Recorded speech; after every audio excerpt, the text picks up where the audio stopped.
So I wanted to be able to record video when I go out fishing in a canoe, and I didn't want to spend an awful lot of money doing it, just so I can make a few videos and show you guys what I got. And like anything, you get into a little bit of money with a hobby, and it just seems to turn into more money. But a lot of people go with plastic piping. Some people bought these poles, Yak, or from different companies, and their poles are $100. And then you got poles that plug into these $20,000 boats, which send power to the cameras, and you're into $150. I mean, it was kind of ridiculous how much money they were charging for everything. So I went with the idea, from what you're seeing here, is a flagpole. And this thing goes just over 5.5 feet long. You can get them higher. And basically, it's got your screws on the bottom. So I connect this into my canoe seat beside me, and then you'll see there's a camera there. Well, the camera's crooked because it's kind of pointing straight up in the air, right? But if I move this in, now the camera's level. See that? And this thing is like a claw. I'll have two links to these in the bottom. Um, this claw, I think, is better because it has a hot shoe here. So I could add something else there if I wanted to. But this thing has multiple directions. Now, the nice thing about it is, like a lot of these other poles, really didn't have much of a way to adjust the height of their camera. With the claw, I've got this close to the bottom. I could have it higher, I could have it lower when I get it set the way I want. Now, basically, I run a cord from the camera, wrap a USB cord all the way down, connect it to a battery, and now the camera will run all day. A lot of footage to actually go through and edit. But that's one way of doing it. Usually, the Osmo cameras run for about, on average, maybe an hour, and then they go down. So it depends on what kind of footage you want this. Now, because I got it on a slant, as you see, and I go higher, I can put a flag on it or a custom flag, and then it'll kind of hang behind the camera and not bother the camera. Which I may do. It might be pretty cool to do. But to connect this, all I do is add 4 screws, and away I go and put the height I want. Now, another nice thing about this is there's a screw here. You see that screw? If I undo that screw, all right, I can pull this out and then lay this down in the canoe. Now this still stays connected in the canoe itself. But the reason you'd want to do that is because all of a sudden you got a bunch of trees coming over and you're going under them and your camera's not going to make it. You don't want to snap it off, right? So this thing allows you to, now you see how that's moving? But if I turn this the way I want, tighten this down, no tools required, it ain't going to move. So everything's pre-adjustable. With the claw, it's pre-adjustable. I mean, it's actually really cool. It does come with a cell phone attachment if you want to run your cell phone. If you're going to use your cell phone, I mean, total cost for the flagpole was just under $20 is what it was. That's it. And the clamp, just under $20. So this whole setup's $40. Where you run those expensive poles and everything, get into, like I said, 100, $150. I mean, that's crazy. Where, but the problem with the cell phone setup, you would probably have to connect it to the top. You don't have that adjustment. But if you run the claw, you really need the claw. Then you can adjust anywhere you want to go. Now, the nice thing about the claw is I do have a couple more coming in. I can run a claw higher up and shoot behind me. If I want, I can run a claw on the side, shooting on the side of me.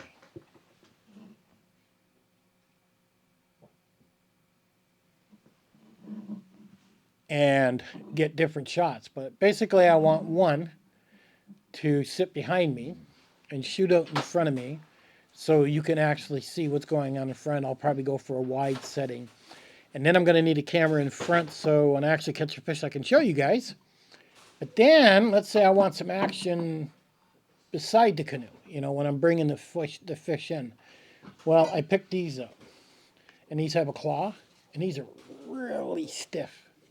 Okay, I bought a short one, and I bought a super long one. You see that? You could actually have both and have two different shots.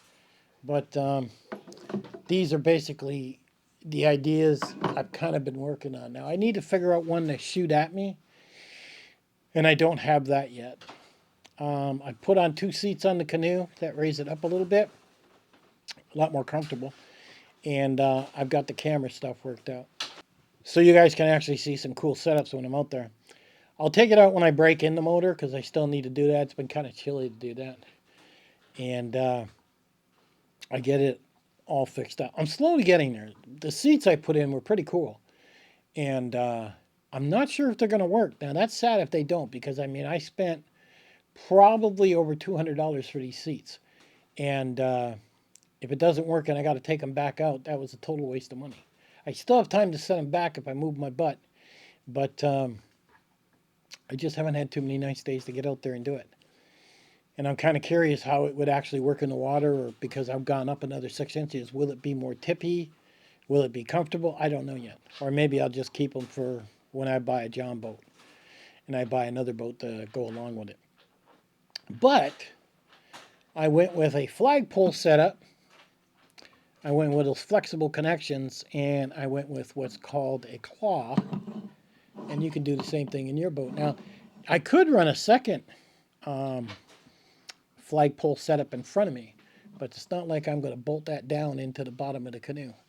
So I'm still trying to figure that out. Now, if I've got some form of box in the bottom of the canoe, you know, it sits a certain amount of height, or I build something you can put stuff in with a lid, then this could go on top. It could point at me, and then I would have a pretty good setup then, is what I would have. I may have to do that. I may have to build some little wooden box to put it on and buy another flagpole and set it up with another claw. Because this works really good. It really does. When you get this bolted down, it's not going anywhere. It's awesome. So if you're thinking about getting some cameras set up in your boat, this seems to be the cheapest way. Get a flagpole set up, get a claw, and then hook up your camera. I don't like GoPros. Most of the videos I've seen were people on GoPros. I can't stand GoPros.